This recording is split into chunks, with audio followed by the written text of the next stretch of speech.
Welcome back to my daily food blog. আজ আমি বানাবো পাকা করলার মাছ দিয়ে তরকারি। তো এখানে আমি নিয়ে নিয়েছি পাকা পাকা করলা, মানে যেই করলাগুলো না লাস্টে পেকে যায়। প্রথমে তো কাঁচাই থাকে, তারপরে পেকে গিয়ে একদম অরেঞ্জ রকম হয়ে যায়, কমলা রঙের হয়ে যায়। তো ওই করলাগুলোই আজকে নেব। ওই করলাগুলো আমি এখানে নিয়ে নিয়েছি, দেখুন একদম অরেঞ্জ কালারের। এবার করলাগুলোকে না একদম পাতলা পাতলা করে আমি কেটে নিয়েছি। তার সঙ্গেই আমি এখানে নিয়ে নিচ্ছি পেঁয়াজ। পেঁয়াজ আমি মিডিয়াম সাইজের দুটো নিয়েছি, আপনারা চাইলে এটাকে কম বেশি করতে পারেন। আর পেঁয়াজটা দিলে ভালোই লাগে পাকা করলার সঙ্গে। সঙ্গে আমি নিয়ে নিচ্ছি কয়েকটা রসুন, এখানে আমি 4টে মতন কোয়া নিয়ে নিয়েছি। এটাকে আমি একটু হামালদিস্তা থেতো করে নেব। এইবার আমি এখানে নিয়ে নিচ্ছি মাছ। আমি এখানে রুই মাছই নিয়েছি। রুই মাছটা আমি নুন দিচ্ছি, নুন আর হলুদ দিয়ে মাখিয়ে কিছুক্ষণ রেখে দেব।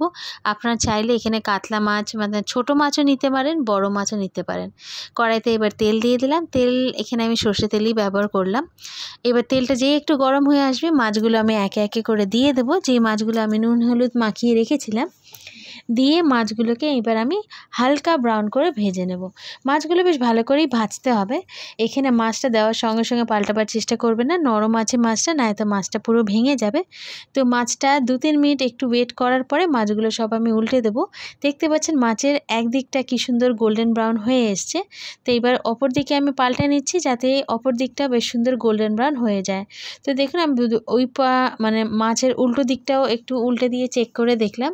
তো দুই দিকটাই বেশ সুন্দর গোল্ডেন ব্রাউন হয়ে গেছে। তো মাছটা আর বেশিক্ষণ ভাজতে লাগবে না, মাছটা আমার এখন হয়ে এসছে। এবার মাছগুলোকে আমি তেল ঝারিয়ে ঝারিয়ে তুলে নেব।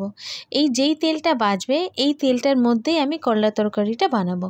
তো তেল যদি এখানে কিছুটা কম হয়, তো আমি আরেকটু তেল দিয়ে দিলাম। এইবার তেলটাকে আবারও গরম করে নেব। যে হালকা একটু গরম হয়ে আসবে, দিয়ে দেবো এতে 2টো শুকনো লঙ্কা, সঙ্গে 3-4টা তেজপাতা, আর তারই সঙ্গে দিয়ে দেবো ফোড়ন। তো এখানে আমি দিয়ে দিলাম সামান্য 1 চামচ সাদা জিরে আর কালো জিরে, দুটোই আমি মিশিয়ে দিলাম। যে জিরেটা একটু ফুটে আসবে, আমি ওর মধ্যে দিয়ে দেবো পেঁয়াজগুলো, যেটা আমি পাতলা পাতলা করে কেটে রেখেছি। তো পেঁয়াজ আর এই ফোড়নটা দিয়ে আমি সবগুলো একসঙ্গে এবার খুব ভালো করে ভাজা ভাজা করে নেব। মানে এই যে পেঁয়াজটা যেটা দিচ্ছি না, পেঁয়াজটা বেশ সুন্দর করে ভাজা ভাজা করে নিতে হবে। তো পেঁয়াজটা আমি লাল করেই ভাজছি, দেখুন একটু হালকা লাল, খুব বেশি পুরোপুরি লাল করার দরকার নেই। হালকা লাল যেই হয়ে আসবে, এতে আমি দিয়ে দেবো করলাগুলো।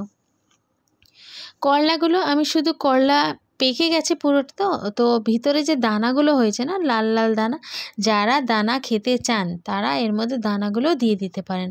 কিন্তু আমার দানাগুলো খুব একটা বেশি ভালো লাগে না, তাই আমি দানাগুলো সব বার করে ফেলে দিয়েছি। ফেলবো না, ওগুলো দিয়ে গাছ খুব ভালো হবে, তো আমি এটা রেখে দিয়েছি।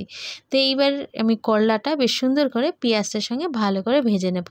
তো জানবেন, যেহেতু পাকা করলা আছে, তো এখানে বেশি সেদ্ধ করার কিছু নেই। আমি এখানে দিয়ে দিচ্ছি এবার হলুদ গুঁড়ো, তার সঙ্গে দিয়ে দিলাম শুকনো লঙ্কার গুঁড়ো। যতটা ঝাল খাবেন সেই হিসাবেই শুকনো লঙ্কা দেবেন।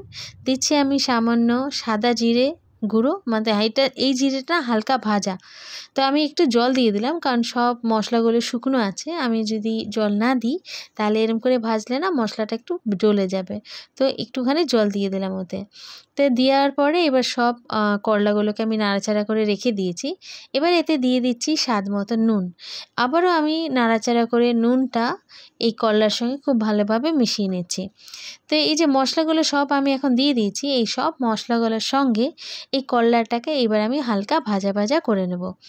এবার এতে দিয়ে দিলাম রসুনগুলো, যে রসুনটা আমি 4টে কোয়া নিয়েছিলাম, আর ওইটা আমি একটু হালকা থেতো করে নিয়েছিলাম। তো ওই রসুনগুলোও আমি দিয়ে দিলাম। এবার একত্রে রসুনের সঙ্গে সব মশলার সঙ্গে করলাটাকে আমি একটু হালকা ভেজে নিচ্ছি। বেশিক্ষণ না, 3 থেকে 4 মিনিট আমাদের কুকিং টাইম, ওইটুকুই ভাজতে হবে, ওইটুকু ভাজলেই হয়ে যাবে। তো আমাদের ভাজাটা হয়ে গেছে, এবার দিয়ে দিলাম সামান্য একটু জল দিয়ে এবার এটা ঢেকে আমি সেদ্ধ করব 4 থেকে 5 মিনিট মতন। 4 থেকে 5 মিনিট আমাদের হয়ে গেছে। এবার আমি ঢাকনাটা খুলে দিয়ে আবারও একটু নাড়াচাড়া করে নিচ্ছি, যাতে চারিদিক দিয়ে করলাটা খুব ভালোভাবে সেদ্ধ হয়। দিয়ে আমি আবারও ঢেকে দেবো। 4-5 মিনিটের মতনই ঢাকবো এইবারও। তো এইবার আমি ঢাকনাটা সরিয়ে নিচ্ছি। দেখুন এখানে যতটা জল আমি দিয়েছিলাম, অতটা জল এখন আর নেই, সামান্য একটু মাখো মাখো জল আছে। তো এবার এটাকে আমি আর ঢাকা দেবো না, পাকা করলা আছে যেহেতু, তো বেশি ঢাকা দিয়ে সেদ্ধ করার দরকার নেই, এটা এমনিতেই গলে যায়। তো এইবার কি করব, আমি ভালো করে এবার কষে নেব। এইবার আর ঢাকা দিয়ে রান্না করার ব্যাপার নেই, এবার খুলে এটাকে কষতে থাকবো। তো তার মধ্যে মাঝে মাঝে দেখে নিচ্ছি যে আমাদের করলাটা সেদ্ধ হয়েছে কিনা। করলা আমাদের অলমোস্ট সেদ্ধ হয়ে এসছে। আর যে রসুনগুলো ছিল, রসুনগুলো একটু গলাবার ব্যাপার আছে, রসুনগুলো তো আমি থেতো করে দিয়েছি। তো এইবার দেখুন কষতে কষতে কী হচ্ছে, সাইড দিয়ে না তেল বেরোতে শুরু করেছে। যখন এরকম সাইড দিয়ে তেল বেরিয়ে আসবে না, তখন বুঝবেন যে আমাদের কষাটা অলমোস্ট হয়ে আসছে। তো এরকম কষতে কষতে দেখুন করলাটাও এখন অনেকটাই শুকিয়ে এসছে। করলাটা এমনি করে আমি পুরোপুরি শুকিয়ে নেব, নাহলে কী হবে, করলার যে তেতো ভাবটা না ওটা থেকে যাবে।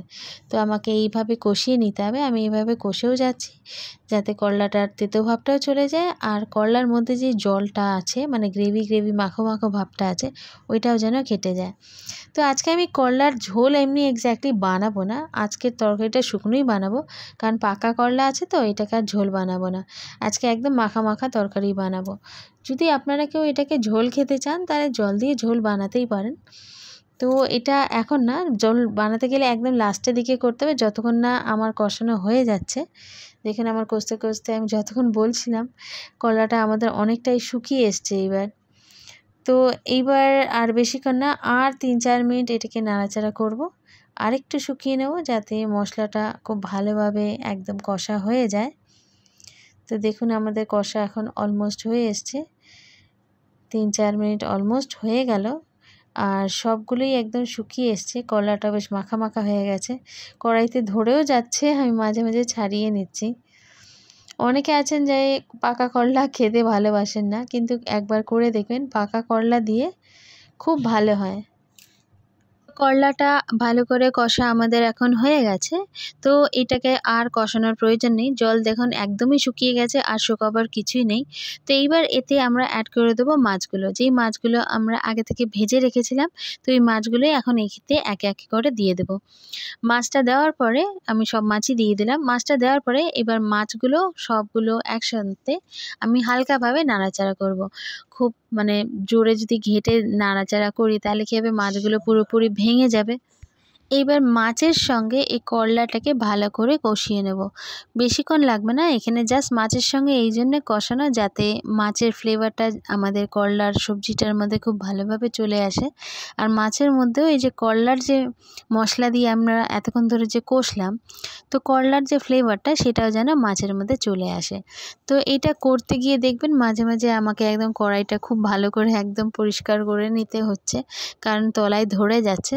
তো আপনাকে যখনই ধরে যাবে তখনই এটাকে পরিষ্কার করে নেবেন, নাহলে কি হবে না, পুরো ধরে গেলে ওটা আর ভালো লাগবে না। এবার এতে দিয়ে দিলাম স্বাদ মতো নুন। নুনটা একদম চেক করে নেবেন, কারণ একদম আমরা শেষের দিকে আছি, এরপরে আর নুন চেক করে আলাদা করে দেওয়ার কোনো সময় থাকবে না। তো নুন আমি এখানে দিয়ে দিলাম আন্দাজ মতন। এবার আবারও নাড়াচাড়া করে নুনটা আমি করলার সবজিটার মধ্যে খুব ভালোভাবে মিশিয়ে নিচ্ছি। তো যেরকমটা আমি বললাম যে আজকে আমি এটা ঝোল করব না, তো আপনারা যদি এইখানে ঝোল করতে চান তাহলে ঠিক এই সময়, যেমন এখানে আমাদের এখন তরকারিটা পুরোপুরি কমপ্লিট হয়েই এসছে, আর জাস্ট 2-3 মিনিটের মতো নাড়াচাড়া করব। তো এই সময় আপনারা হালকা উষ্ণ জল দিয়ে এই সবজিটাকে একদম ঝোলের জল যতটা খাবেন সেই আন্দাজে জলটা দেবেন, দিয়ে ভালো করে ফুটিয়ে নেবেন। দেওয়ার পরে নামাবার সময় হালকা একটু গরম মশলার গুঁড়ো কিংবা ভাজা জিরের গুঁড়ো দিয়ে এটাতে নামাতে পারেন। তো এতে কী হবে না, ঝোলটা খুব টেস্টি হয়। গরম মশলা অপশনাল, আপনারা চাইলেও দিতে পারেন, না চাইলেও দিতে পারেন। এমনিতেই এটা খেতে এমনিই ভালো করে। তো আমাদের দেখুন করলার তরকারি তো একদমই রেডি। এটা গরম গরম ভাতের সঙ্গে খেতে খুবই ভালো লাগে। তো আজকের রেসিপি আপনাদের কেমন লাগলো আমাকে কমেন্ট করে জানাতে একদম ভুলবেন না। তো আমার এই রেসিপিটি দুটো ভাষাতেই আছে, যারা হিন্দিতে দেখতে চাইছেন সেম রেসিপি এই চ্যানেলে হিন্দিতেই দেওয়া আছে। আবার দেখা হবে, till then bye bye and take care.